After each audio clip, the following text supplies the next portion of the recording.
Pecados cometidos por ignorancia. Sermón predicado la mañana del domingo 25 de noviembre de 1877 por Charles Haddon Spurgeon en el Tabernáculo Metropolitano, Newington, Londres. Finalmente, si una persona pecare o hiciere alguna de todas aquellas cosas que por mandamiento de Jehová no se han de hacer, aun sin hacerlo a sabiendas es culpable y llevará su pecado. Traerá pues al sacerdote para expiación, según tú lo estimes, un carnero sin defecto de los rebaños, y el sacerdote le hará expiación por el yerro que cometió por ignorancia y será perdonado. Nuestro texto supone que los seres humanos pueden hacer cosas prohibidas sin darse cuenta. Es más, no solo lo supone, sino que lo da por sentado y establece una medida pertinente al respecto. La ley de Levítico contenía estatutos especiales para pecados cometidos por ignorancia, y una de sus secciones comienza con estas palabras: cuando alguna persona pecare por yerro, o sea, por ignorancia, en alguno de los mandamientos de Jehová. Si leen en algún rato disponible los capítulos 4 y 5 de Levítico, encontrarán que se asume primero que nada que un sacerdote puede pecar. La ley mosaica hace caso omiso de sacerdotes infalibles y de papas infalibles. Más bien era sabido y reconocido que los sacerdotes podían pecar y que podían hacerlo también por ignorancia. Los labios del sacerdote han de guardar la sabiduría, pero como estaban rodeados de debilidades, aprendían a tener compasión del ignorante, ya que les quedaba claro que ellos mismos no eran perfectos en entendimiento. En el capítulo 4 se prescribe un sacrificio por si el sacerdote ungido pecare según el pecado del pueblo. El que ocupaba el cargo de mayor responsabilidad, quien debería estar más enterado de las cosas de Dios, podía errar, a pesar de todo debido a algún malentendido, algún olvido o a la ignorancia. Los sacerdotes eran maestros, pero también necesitaban aprender. Como dice Trapp, los pecados de los maestros son maestros de los pecados, y por eso no eran ignorados, sino que debían ser expiados por medio de los sacrificios por la culpa. Más adelante en el mismo capítulo se admite que un jefe podía pecar. Un jefe debía conocer a fondo la ley que tenía que administrar, pero aun con todo pudiera no haber conocido todos los puntos por lo que podría errar. Por eso está escrito: cuando pecare un jefe e hiciere por yerro algo contra alguno de todos los mandamientos de Jehová, su Dios, sobre cosas que no se han de hacer, y pecare, luego que conociere su pecado que cometió, presentará por su ofrenda un macho cabrío sin defecto. No existía ninguna ficción entre los judíos respecto a que el rey no podía hacer nada malo, pues sin importar cuán excelentes fueran sus intenciones, podría estar desinformado respecto a la ley divina y caer en el error. Los errores de los líderes son muy fecundos en la reproducción del mal, y por tanto ellos tenían que arrepentirse y ofrecer un sacrificio expiatorio para que fueran quitados.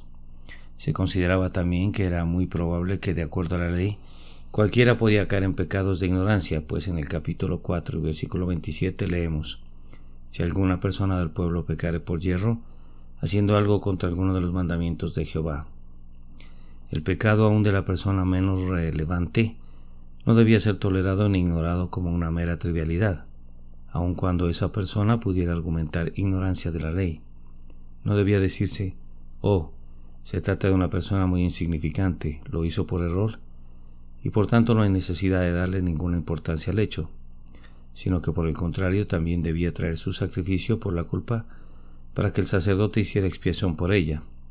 La ignorancia era lo bastante común entre la gente del pueblo, y con todo no constituía una licencia para ellos ni los exoneraba de la culpa.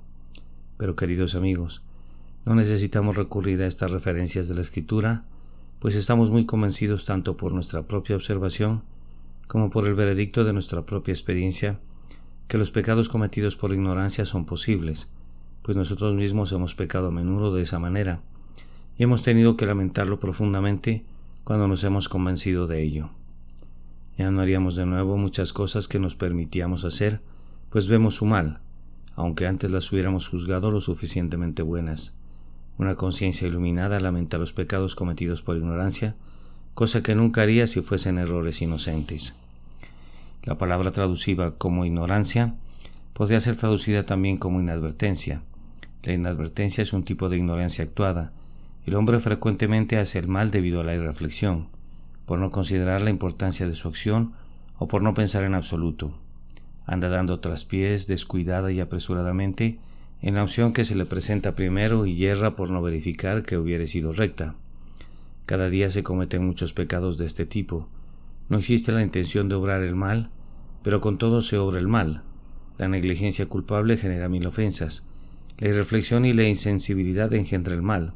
Los pecados de inadvertencia, por tanto, son indudablemente abundantes entre nosotros, y en estos días de ajetreo, de irreflexión, días de viajes en trenes, son propensos a aumentar. No nos damos el tiempo suficiente para examinar nuestras acciones.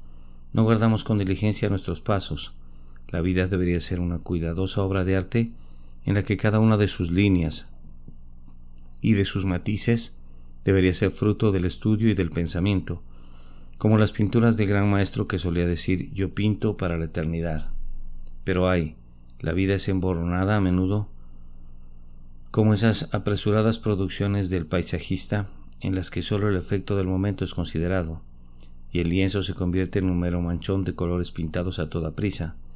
Parecemos decididos a hacer mucho en vez de hacerlo bien. Queremos cubrir espacio en vez de querer alcanzar la perfección. Eso no es sabio. Que cada pensamiento fuera conformado a la voluntad de Dios. Ahora bien, viendo que hay pecados que son cometidos por ignorancia y pecados que son cometidos inadvertidamente, ¿qué pasa con respecto a ellos? ¿Conllevan alguna culpa real? En nuestro texto tenemos la mente y el juicio del Señor, no los de la Iglesia o de algún teólogo eminente, sino los del propio Señor, y por tanto permítanme leerlos una vez más para ustedes. Si una persona pecare o hiciera alguna de todas aquellas cosas que por mandamiento de Jehová no se han de hacer, aun sin hacerlo a sabiendas, es culpable y llevará su pecado. Los pecados cometidos por ignorancia entonces son pecados reales que necesitan expiación, porque no involucran en la culpa, o más bien, porque nos involucran en la culpa. Con todo debemos entender claramente que difieren grandemente de su grado de culpa, de los pecados conocidos e intencionales. Nuestro Señor nos enseña eso en los Evangelios y nuestra propia conciencia nos dice que así debe ser. El Salvador lo expresa así: aquel siervo que conociendo la voluntad de su Señor no se preparó, ni hizo conforme a su voluntad, recibirá muchos azotes, mas el que sin conocerla hizo cosas dignas de azotes será azotado poco. El que no conocía la voluntad de su Señor fue menos castigado que el ofensor intencional, pero aún así fue castigado y recibió unos azotes, y unos cuantos azotes son mucho más de lo que ustedes y yo pudiéramos desear recibir. Los mínimos azotes provenientes de la mano de la justicia bastarán para afligirnos gravemente. Un golpe ha bastado para que hombres buenos se revuelquen en el polvo y giman de aflicción. Los pecados cometidos por ignorancia son castigados, pues el profeta dice en Isaías 5:13: mi pueblo fue llevado cautivo porque no tuvo conocimiento. Y también Oseas dice: mi pueblo fue destruido porque le faltó conocimiento. Pero también se expresa aquí cuando se manifiesta el Señor Jesús desde el cielo con los ángeles de su poder en llama de fuego para dar retribución a los que no conocieron a Dios. Estos deben ser castigados. Parece, aunque en la amenaza se mencione su pecaminosa ignorancia. Y sí, y según mi texto, en la ignorancia misma hay pecado, pues el versículo 18 declara: el sacerdote le hará expiación por el yerro que cometió por ignorancia. La ignorancia de la ley entre quienes moran en el campamento de Israel es esencialmente pecaminosa. El israelita no se podía permitir ser ignorante. La ley era clara y establece a su alcance, o más bien estaba a su alcance. Si descuidaba el estudio del estatuto y lo quebrantaba, no podía ser excusado por su negligencia, en vista de que su negligencia era en sí misma un acto de omisión censurable. La deliberada ignorancia de la voluntad del Señor es pecado en sí misma, y el pecado que origina es grave a los ojos del Señor nuestro Dios. Bendito sea Dios, porque la solemne declaración del texto concerniente a la culpa de los pecados cometidos por ignorancia no necesita conducirnos a la desesperación, pues permitió un sacrificio para expiarla. Al descubrir su error, el ofensor podía traer su ofrenda y pagar el dinero de la transgresión por cualquier daño que hubiera causado por su acción. y fue dada una promesa en conexión con el sacrificio expiatorio que sin duda era realizado con frecuencia por el individuo de contrito corazón y será perdonado. Esta mañana no nos toca intentar buscar una excusa, sino buscar el perdón. Que el Espíritu Santo de Dios obre en nosotros una confesión sincera de ese pecado que no fue cometido a sabiendas, y mientras la confesamos, que el Divino Espíritu aplique la sangre preciosa para que podamos experimentar un dulce sentimiento de perdón. Que el Señor nos conduzca a regocijarnos en la verdad de que la sangre de Jesucristo su Hijo nos limpia de todo pecado. La enseñanza de mi texto hace 3 cosas sobre las que voy a hablar. Primero, por ella el mandamiento es honrado. En segundo lugar, por ella la conciencia es iluminada. En tercer lugar, por ella el sacrificio es escarnecido. Por la declaración divina de los pecados de ignorancia, son pecados reales. El mandamiento de Dios es honrado. No necesito multiplicar las palabras para demostrar que así es.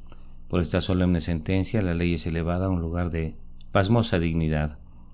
Si realmente es así, que quebrantar uno de sus preceptos nos involucra en la culpa, aun sin hacerlo a sabiendas, entonces la ley es verdad entronizada en una terrible eminencia y ceñida con fuego. Ampliando este pensamiento, quisiera observar primero, queridos amigos, que mediante esto la ley es constituida como suprema autoridad sobre los hombres. La ley es suprema, mas no la conciencia. La conciencia es iluminada de manera diferente en diferentes hombres, y para la apelación definitiva en cuanto a lo bueno y lo malo, no puede recurrirse a tu conciencia, que está a medio ciega, ni a la mía. Yo podría condenar lo que tú permites y tú difícilmente tolerarías lo que yo apruebo. Ninguno de nosotros es juez, pero todos somos igualmente culpables cuando somos juzgados por la ley. La apelación definitiva se hará a así ha dicho el Señor, a la propia ley, que es la única norma perfecta por medio de la cual pueden ser medidos los actos y las acciones de los hombres. La ley, desde la supremacía a la que este texto la eleva, nos dice: no serás excusado porque tu conciencia no fuera iluminada, ni porque fuera tan perversa como para poner lo amargo por dulce y lo dulce por amargo. Mis exigencias son las mismas en cada jota y tilde, sin importar lo que tu conciencia condene o permita. La conciencia ha perdido mucho de su sensibilidad debido a la caída, pero la ley no es rebajada para que se adapte a nuestro pervertido entendimiento. Si quebrantamos la ley, aunque nuestra conciencia no nos culpe, y ni siquiera nos informe del mal, con todo el hecho queda registrado en contra nuestra, debemos llevar nuestro pecado. La ley está por sobre la opinión humana, pues este hombre dice tú puedes hacer eso y un segundo individuo reclama que puede hacer otra cosa. Pero la ley no cambia según el juicio del hombre, ni se doblega al espíritu de los tiempos o al gusto de la época. Es el juez supremo y para deducir su decisión infalible no hay apelación. Lo bueno es bueno aunque todos lo condenen, y lo malo es malo aunque todos lo aprueben. La ley es la balanza del santuario, que tiene una precisión milimétrica y es sensible aún a la más pequeña partícula de polvo de la balanza. Las opiniones difieren continuamente, pero la ley es una e invariable. De acuerdo a la sensibilidad moral del hombre será su estimación del acto que realiza. Pero, ¿quisieras tener una ley que vale de acuerdo al voluble juicio del hombre? Si tú deseas tal cosa, la infinita sabiduría de Dios lo prohíbe. La ley es una cantidad fija, una norma establecida, y si nos quedamos cortos en cuanto a ella, aunque no lo sepamos, somos culpables y debemos llevar nuestro pecado, a menos que se realice una expiación. Esto exalta la ley por encima de la costumbre de las naciones y de las épocas, pues los hombres son muy proclives a decir es cierto que hice tal y tal cosa que no podría ser defendido en sí misma. Pero por otra parte, esa es la práctica comercial. Otras casas lo hacen. La opinión general y el consenso público ha endosado esa práctica. Por tanto, yo no veo cómo podría actuar de manera diferente a los demás, pues si lo hiciera sería muy singular y probablemente terminaría perdiendo gracias a mi escrupulosidad. Sí, pero las prácticas de los hombres no son la norma de lo correcto. Donde al principio han estado en lo correcto debido a una fuerte influencia cristiana, la tendencia para ellos es a deteriorarse y a quedar por debajo de la norma apropiada. El hábito de la práctica inveterada y a la universidad de lo malo al final permiten a los hombres llamar a lo falso verdadero. Pero no hay ningún cambio real obrado por eso. Lo malo acostumbrado sigue siendo algo malo y la mentira universal sigue siendo una falsedad. La ley de Dios no ha sido modificada. Nuestro Señor Jesús dijo: más fácil es que pasen el cielo y la tierra que se frustre una tilde de la ley. La ley divina invalida a la costumbre, a la tradición y a la opinión. Su efecto sobre la norma eterna es el mismo que tiene la caída de una hoja sobre las estrellas del cielo. Si alguna persona hiciera alguna de todas aquellas cosas que por mandamiento de Jehová no se han de hacer, aun sin hacerlo a sabiendas es culpable. Ninguna costumbre en el mundo puede convertir a lo malo en bueno, y si todos los millones que hayan vivido desde Adán hasta la fecha hubieran hecho algo malo y hubieran declarado que era bueno, eso no hubiera generado ninguna diferencia moral en el acto malo. Por mucho que un vicio sea blanqueado con cal, nunca puede ser convertido en una virtud. El mandamiento de Dios permanece firme para siempre, y quien lo quebranta tiene que recibir su castigo. Pueden ver entonces que por la declaración de mi texto la ley es entronizada en el lugar de reverencia. Noten además que si un pueblo de ignorancia nos hace culpables, ¿qué no hará un pecado deliberado? ¿No perciben de inmediato cómo la ley es exaltada por esto? Pues si una transgresión inadvertida cubre el alma de un pecado que no puede ser quitado sin un sacrificio, entonces ¿qué diremos de aquellos que a sabiendas y advertidos, con maliciosa premeditación, quebrantan los mandamientos de Dios? ¿Qué diremos de aquellos que una y otra vez, siendo censurados a menudo, endurecen su cerviz y continúan en sus iniquidades? Seguramente su pecado es sumamente grave. Si me vuelvo un transgresor al quebrantar una ley que ignoraba, ¿cómo seré llamado así? A sabiendas, presuntuosamente alzó mi mano para desafiar al legislador y violar sus estatutos. Así también, queridos amigos, por la enseñanza de nuestro texto los hombres fueron conducidos a estudiar la ley, pues si eran del todo de recto corazón decían, debemos saber lo que Dios quiere que hagamos. No queremos dejar de cumplir sus mandamientos o cometer transgresiones contra sus preceptos prohibitivos por no conocerlos mejor. Acudían entonces a los profetas y a otros maestros y les preguntaban, dinos cuáles son los estatutos de la ley que ha ordenado Jehová. Los hombres de mente recta eran guiados por un deseo de obedecer y de convertirse en ávidos estudiantes de la voluntad de Dios. Yo confío, amados amigos, que también seremos inducidos a hacerlo, con el objeto de no quebrantar la ley por desconocer sus mandamientos. Convirtámosla en nuestro estudio continuo, escudriñémosla de día y de noche. Debe ser nuestra consejera y la guía de nuestras vidas. Sea esta la oración de cada uno de nosotros. Enséñame, Dios mío, lo que no sé. Hazme entender el camino de tus mandamientos, que no sea como el caballo o como el mulo sin entendimiento, sino alumbra lo más íntimo de mi corazón, no sea que transgreda ignorantemente tus mandamientos. Pueden ver así que la ley era glorificada en medio de Israel y los hombres eran conducidos a escudriñarla, para saber qué era lo que el Señor requería de ellos. Un santo temor los impulsaba a una diligente lectura de los mandamientos para evitar caer en pecado inadvertidamente. Así eran frenados a menudo cuando estaban a punto de cometer un acto apresurado y eran conducidos a preguntarse ¿qué quiere el Señor que hagamos? Sin una ordenanza como la de nuestro texto, habrían podido actuar apresuradamente y haber pecado repetidamente en la torpe prisa de un espíritu irreflexivo, pero así eran frenados en su inconsciencia, eran llamados a la consideración y eran conducidos a tener siempre delante de ellos el temor de Dios. De esa manera se les advertía que tenían que considerar sus acciones y examinar sus caminos, no fuera que por culpa de la irreflexión pecaran en contra de la ley. Y verán de inmediato, amados, que esto conducía a todo israelita sincero a enseñar la ley de Dios a sus hijos, no fuera que sus hijos errarán por culpa de la ignorancia o de la inadvertencia. El judío piadoso enseñaba escrupulosamente a sus hijos todo lo concerniente a la Pascua y a las fiestas anuales, al sacrificio diario y a la adoración del templo, y lo pertinente al servicio de Dios. Los hacía aprender la ley moral y se esforzaba hasta donde le era posible para alumbrar su conciencia, sabiendo que el alma sin ciencia no es buena. Le decía a su hijo, retén el consejo, no lo dejes, guárdalo, porque eso es tu vida. Sin conocimiento el hombre cae en muchas trampas y lazos que la luz verdadera le habría permitido evitar. Los hombres buenos, por tanto, dedicaban mucho tiempo a instruir a sus familias. Venid, hijos, decían, oídme, al temor de Jehová os enseñaré. Eran celosos también de dar a conocer la ley en la medida de lo posible, diciéndole cada uno a su vecino, conoce a Jehová. El temor de cometer pecados por ignorancia era un acicate para la educación nacional, y tendía grandemente a hacer que todo Israel honrara la ley del Señor. Concluyo estos pensamientos notando que para mí el poder de revelar el pecado que tiene la ley es exhibido maravillosamente conforme leo mi texto. Yo sé que la ley es sumamente amplia, yo sé que su ojo es como el de un águila, y sé que su mano es pesada como el hierro, pero cuando descubro que me acusa de pecados que no tenía la intención de cometer, que escudriña las partes secretas de mi alma y que saca a la luz lo que mi propio ojo de autoexamen no ha visto nunca, entonces me domina el temblor. cuando descubro que puedo presentarme delante del tribunal de Dios y ser acusado de iniquidades que seré muy incapaz de negar, pero de las que en este momento no estoy consciente del todo, entonces soy abatido hasta el polvo. ¿Qué ley ha de ser esta? ¿Qué luz es esta bajo la que nuestra conducta es colocada? Si comparas tu carácter lado a lado con el de tu mensaje, es posible que empieces a elogiarte. Si lo miras a la tenue luz de la vela de la opinión pública, es posible que comiences a adularte. Incluso si no vas más allá de una diligente búsqueda con la ayuda de tu propio juicio, podrías quedarte más o menos tranquilo todavía. Pero si la luz bajo la que estaremos al final será la luz propia, la luz de la propia pureza inefable de Jehová, si su omnisciencia detecta iniquidad donde nosotros no la hemos percibido, y si su justicia visita el pecado cuando ni siquiera estábamos conscientes de él, nuestra posición es solemne en verdad.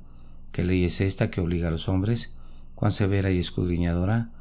¿Cuán santo y cuán puro habrá de ser Dios mismo? Oh tú 3 veces santo Jehová, nos encontramos sobrecogidos ante ti. Los cielos no son limpios delante de tus ojos, y notas necedad en tus ángeles. ¿Cómo entonces podremos ser justos contigo? Después de leer esto en tu propia palabra, vemos cuán justamente tú nos acusarás de necedad, y cuán imposible es que esperemos ser justificados a tus ojos por alguna justicia propia nuestra. Así, hermanos míos, vemos que la ley es honrada.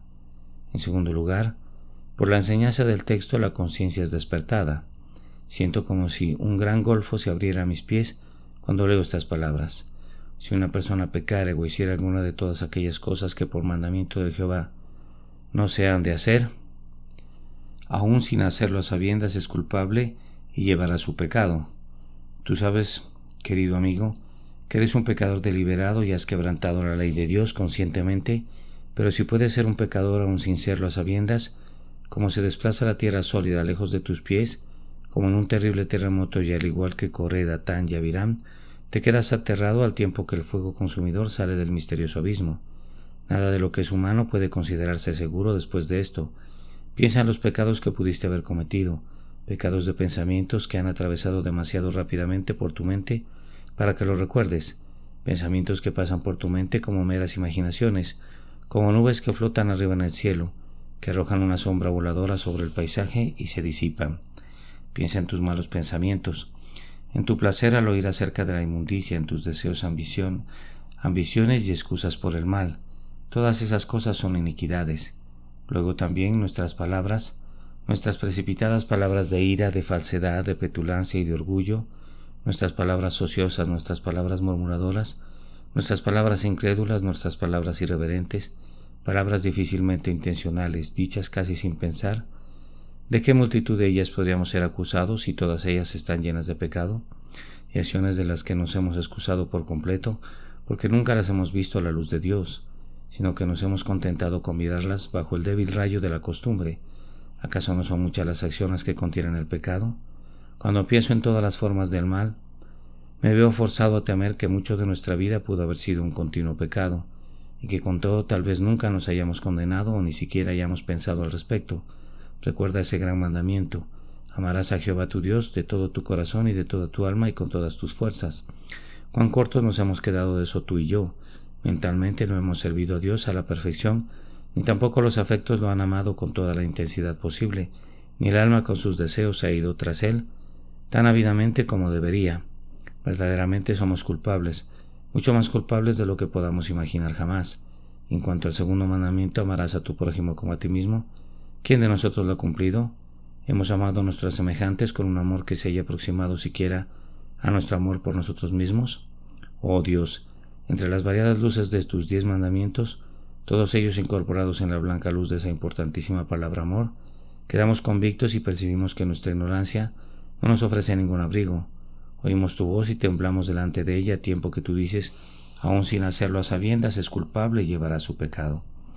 Nuestra ignorancia, queridos amigos, es evidentemente muy grande. Yo no supongo que el cristiano más instruido aquí reclame poseer mucha sabiduría. La regla usual es que entre más sepamos, más conscientes estaremos de la pequeñez de nuestro conocimiento.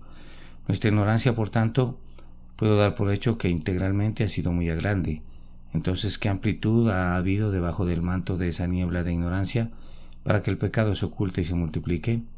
Así como los conejos pululan en los huecos de la roca, los murciélagos en las oscuras cuevas de la tierra, y los peces en los profundos abismos del mar, así nuestros pecados pululan en las partes escondidas de nuestra naturaleza. ¿Quién podría entender sus propios errores? Líbrame de los que me son ocultos. La ignorancia de muchísimas personas es deliberada en gran medida. Muchos no leen la Biblia del todo o muy raramente, y luego lo hacen sin desear entender su significado. Aún algunos cristianos profesantes toman su religión de la revista mensual o de algún libro estándar escrito por un autor humano y adoptado por su denominación, pero pocos acuden a la propia palabra de Dios. Se contentan con beber de los torrentes enlodados de la enseñanza humana en vez de llenar sus copas en la fuente de cristal de la propia revelación.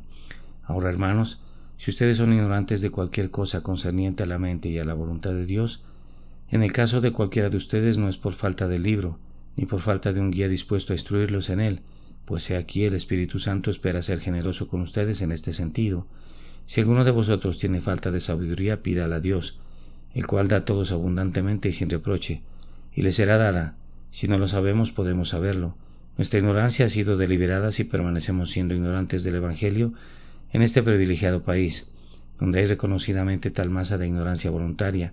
¿Quién de nosotros podría imaginar cuántas miríadas de malignas formas de pecado pululan en la lúgubre oscuridad?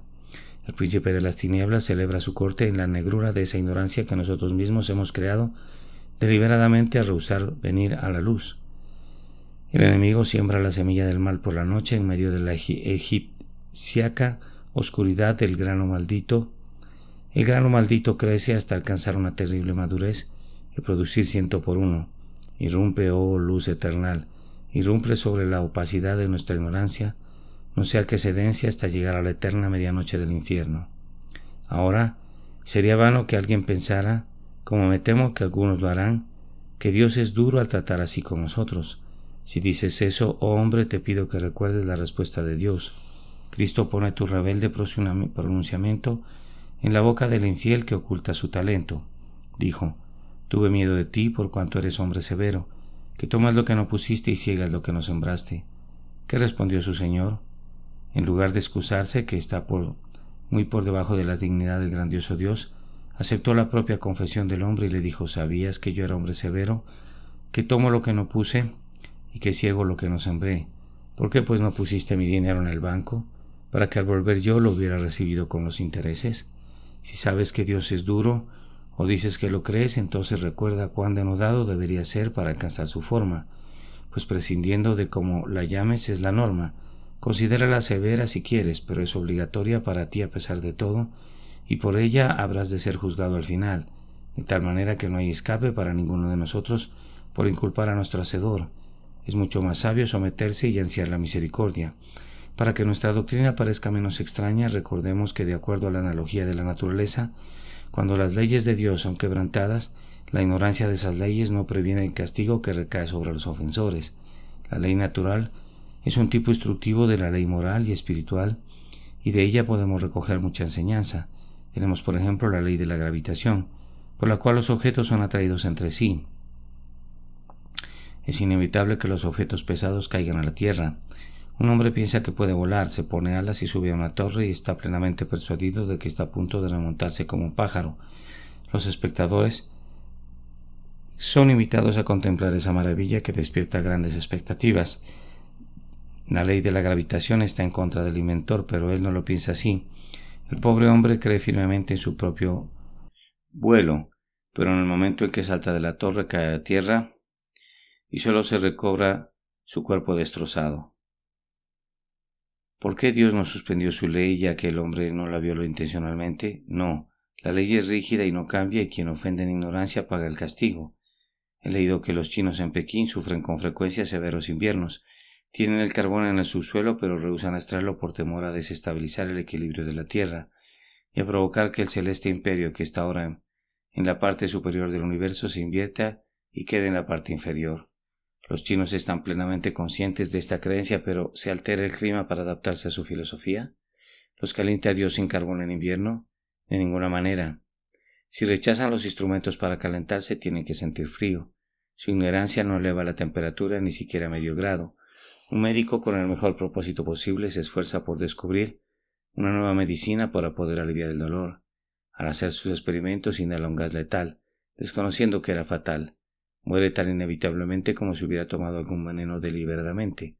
La ley no es suspendida para recompensar su benevolencia y para evitar el fatal resultado de su error. Prescindiendo de cuáles hubieran podido ser sus motivos, él ha quebrantado una ley natural y les ha aplicado el castigo establecido. Ciertamente, tal como sucede en el mundo natural, descubrirán que pasa lo mismo en el mundo espiritual. Pero hurguemos un poco en la pregunta a manera de argumento. Es por necesidad que debe ser de acuerdo a esta declaración. No es posible que la ignorancia sea una justificación para el pecado, pues si lo fuera el resultado sería que entre más ignorante sea el hombre, más inocente sería. Entonces seguramente sería cierto que la ignorancia es una bienaventuranza, pues la perfecta ignorancia no tendría ninguna responsabilidad y estaría libre de todo pecado. Todo lo que ustedes y yo tendríamos que hacer para estar perfectamente libres de toda acusación sería no saber nada. Quemar la Biblia, rehusar oír el Evangelio y salir huyendo de la civilización sería el camino más cercano para alcanzar la libertad de toda culpa.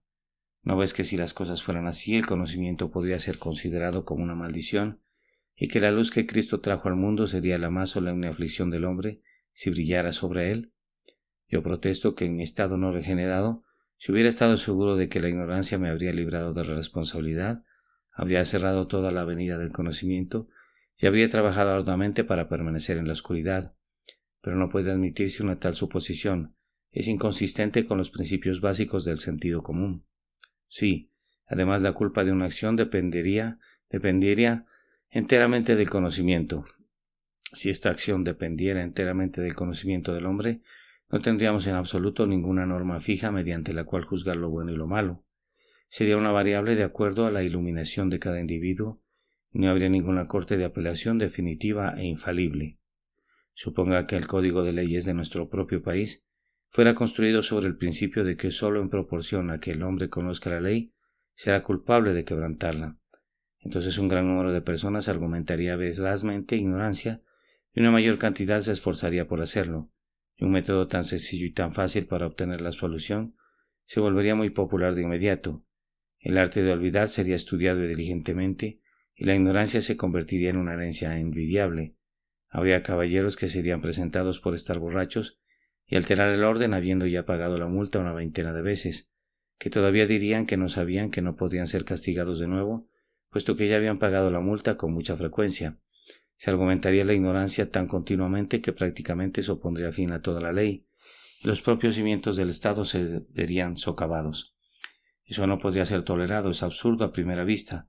Además, la ignorancia de la ley de Dios es en sí misma un quebrantamiento de la ley, puesto que se nos ordena conocerla y recordarla. Así habló el Señor por medio de su siervo Moisés. Pondréis estas mis palabras en vuestro corazón y en vuestra alma, y las ataréis como señal en vuestra mano, y serán por frontales entre vuestros ojos, y las enseñaréis a vuestros hijos hablando de ellas, cuando te sientes en tu casa, cuando andes por el camino, cuando te acuestes y cuando te levantes, y las escribirás en los postes de tu casa y en tus puertas. El conocimiento de la ley era un deber y la ignorancia un crimen. ¿Puede ser posible entonces que un pecado sea una excusa para otro? Rehusar escudriñar la palabra de Dios es un pecado del hombre. Pudiera ser que porque cometa este pecado vaya a ser excusado por las faltas a las que su deliberada ignorancia lo condujera. Eso es imposible. Si los pecados de ignorancia no fueran pecados, entonces la intercesión de Cristo sería por completo una superfluidad. Ustedes recuerden que nuestro texto el domingo pasado por la mañana fue habiendo orado por los transgresores, y lo ilustramos por el texto: Padre, perdónalos porque no saben lo que hacen. Pero si no hubiera pecado cuando un hombre no sabe lo que hace, ¿por qué nuestro Señor oró pidiendo perdón por la ignorancia de los transgresores? ¿Por qué pedir perdón si no fuera nada malo? La forma correcta de pedirlo habría sido: Padre, no te pido que los perdones, pues no hay ninguna ofensa que perdonar, en vista de que no saben lo que hacen. Pero por el hecho que pidió el perdón queda claramente demostrado que hay culpa en el pecado de ignorancia. La obra del Espíritu Santo sería también una obra mala, en lugar de una obra buena para los corazones de los hombres. Si la ignorancia fuera una excusa para el pecado, pues Él ha venido para convencer al mundo de pecado. Pero si por no estar convencidos de pecado son inocentes de Él, ¿por qué convencerlos de pecado? ¿De qué sirve revivir una conciencia e iluminarla, y hacerla sangrar por una transgresión si no fuera una transgresión, bajo el supuesto de que la conciencia nunca fue hecha consciente de ella? ¿Quién es aquel que ha de blasfemar de tal manera contra el Espíritu Santo? como para decir que su obra es innecesaria e incluso ociosa. Por tanto, los pecados de ignorancia tienen que ser pecaminosos. Consideren una consecuencia más derivada de la doctrina contraria. Entre más perverso sea un hombre, más endurecido se vuelve, y es más ignorante respecto a la belleza de la santidad. Todo el mundo sabe eso. Un pecado que turba a un niño cuando está en su casa con su piadoso padre, no lo turbará cuando llegue a tener 50 años de edad, si se ha entregado a una vida de vicio. El hombre desciende de un pecado a otro y conforme desciende sus ojos mentales y morales se debilitan y va dejando de percibir la pecaminosidad del pecado. Si un hombre que ha alcanzado la propia cima de la infamia puede cometer cualquier atrocidad, sin la menor idea de que es algo malo, si puede engañar y mentir y jurar y no sé qué otras cosas más, y con todo considerar que todo eso no es nada, y que basta con limpiar su boca, si ese hombre es culpable de menor pecado por la muerte creciente de su conciencia y el limitado grado de su conocimiento espiritual, entonces verdaderamente las cosas están trastornadas. Pero no es así. La prueba de la culpa de una acción no es la conciencia del hombre, ni es su percepción del mal, ni es su conocimiento, sino es la ley misma, pues el pecado es una transgresión de la ley. Ya sea que esa ley sea conocida o desconocida, el estatuto permanece inconmovible e inmutable y el pecador, por ciego que sea, si cayere sobre él será quebrantado. Además, yo estoy seguro de que muchos de los presentes hemos de haber sentido la verdad de esto en nuestros propios corazones. Ustedes que aman al Señor y odian la justicia, deben de haber llegado en sus vidas a un punto de mayor iluminación, donde han dicho, veo que una cierta acción es mala, la he estado haciendo durante años, pero Dios sabe que no la habría realizado si la hubiera considerado mala. Aún ahora veo que otras personas la están realizando y piensan que es buena, pero yo no puedo hacer más eso. Mi conciencia ha recibido por fin una nueva luz y tengo que hacer un cambio de inmediato. En tales circunstancias, ¿alguna vez se les ocurrió decir, lo que hice no está mal porque no sabía que fuera malo? Lejos de eso, ustedes se han dicho justamente, mi pecado en este asunto no es tan grande como si hubiera transgredido deliberadamente con mis ojos abiertos, sabiendo que era pecado. Se han acusado de la falta y se han lamentado de ella. A menos yo lo he hecho. Un hombre como John Newton, quien en sus años mozos había estado involucrado en el comercio de esclavos, pensando que era algo bueno, como la mayoría de los cristianos lo pensaban aquellos días, no se excusaba en años posteriores cuando su conciencia despertó a la iniquidad de la esclavitud. Piensan que el buen hombre habría dicho yo estaba en lo correcto al hacer lo que hacía, porque todos los demás lo hacían y ya no conocía nada mejor. Ah, no. Era bueno o malo prescindiendo de lo que supiera o no, y cuando quedó iluminada su conciencia se lo dijo. Mi conciencia y tu conciencia podrían requerir ser iluminadas respecto a varios asuntos que ahora hacemos con bastante complacencia, sin ninguna noción de que estamos pecando, pero la acción lleva a su propio carácter de bueno o malo, prescindiendo de cuál pudiera ser nuestro juicio. ¿Acaso no muestra esto la total imposibilidad de salvación por obras? Si tú esperas ser salvado por guardar la ley, tienes que ser un hombre más atrevido que yo. Yo sé que no puedo guardar la ley de Dios y la doctrina de mi texto lo hace imposible más allá de toda otra imposibilidad, porque la ley me acusa de hacer mal cuando no tengo la intención de hacerlo, y cuando no estoy consciente de ello, o ustedes que esperan ser salvados por obras, ¿cómo pueden gozar jamás de la paz de un instante? Si piensan que su justicia los salvará si es perfecta, ¿cómo pueden estar seguros jamás de que es perfecta? Pueden haber pecado ignorantemente y eso lo arruinará todo. Piensen en esto y tiemblen. Yo les imploro que crean en nuestro testimonio cuando les aseguro que el camino al cielo a través de la justicia propia está bloqueado. 10 grandes cañones Krupp que arrojan balas lo suficientemente grandes para enviar a su alma al infierno están apuntándolos por si intentan abrirse paso al cielo por esa empinada pendiente. Hay otra senda. Aquella cruz los dirige a ella, pues el poste de señales del camino del Rey. Ese camino real al cielo está pavimentado con la gracia. Dios perdona a los culpables libremente porque confían en Cristo. Esa senda es tan segura que ningún león se encuentra allí, ni ninguna bestia rapaz se acerca allí. Pero en cuanto al camino de la justicia legal, no lo intenten si no pongan mucha atención a las otras cosas que tenemos que decirles. Por la grande y terrible verdad del texto, el sacrificio es encarecido. Según nuestro sentido de pecado, así ha de ser nuestra valoración del sacrificio. El método de Dios de liberar a quienes pecaron ignorantemente no era negado su pecado y pasándolo por alto, sino aceptando una expiación por él. El sacerdote le hará expiación por el yerro que cometió por ignorancia y será perdonado. El perdón debía llegar a través de la expiación. cuán grandemente ustedes y yo necesitamos una expiación por nuestros pecados de ignorancia, en vista de que nuestra ignorancia es grande. Oh sangre de Cristo, cuánto te necesitamos, oh divino sustituto, cuán grandemente requerimos de tu sangre limpiadora. Cuán misericordioso es de parte de Dios que esté dispuesto a aceptar una expiación, pues si su ley hubiese dicho que no hay una expiación posible, habría sido justa, pero la gracia infinita diseñó el plan por medio del cual, a través del sacrificio de otro, es posible el perdón para el pecado ignorante. Contemplen cuán generoso es Dios, pues Él mismo ha provisto este sacrificio. El hombre que había errado bajo la ley tenía que traer él mismo una ofrenda, pero la nuestra es presentada a nombre nuestro. Jesús, el Hijo de Dios, no fue perdonado por el grandioso Padre, sino que lo separó de su pecho y lo entregó para que se desangrara y muriera. El Dios encarnado es el grandioso portador del pecado de ignorancia, y hoy Él puede tener compasión del ignorante y de aquellos que se han descarriado, pues ha realizado una expiación por ellos. Bajo la ley, esta expiación debía ser un carnero sin defecto. Nuestro Señor no tenía pecado ni sombra de pecado. Eres la víctima inmaculada que exige la ley. Todo lo que la justicia, en su más sombrío ánimo, pudiera requerir del hombre a modo de castigo, nuestro Señor Jesucristo lo ha ofrecido, pues en adición a su sacrificio por el pecado, Él ha presentado una recompensa por el daño, tal como está obligado a hacer la persona que había pecado por ignorancia. Él ha recompensado el honor de Dios y ha recompensado a todo hombre a quien hayamos lesionado. Hermano mío, ¿te has lesionado a alguien más? Bien, como Cristo se ha entregado a ti, se te ha dado una plena compensación, así como también le fue dada a Dios. Bendito sea su nombre, porque podemos confiar en este sacrificio. Cuán supremamente eficaz es, quita la iniquidad, la transgresión y el pecado.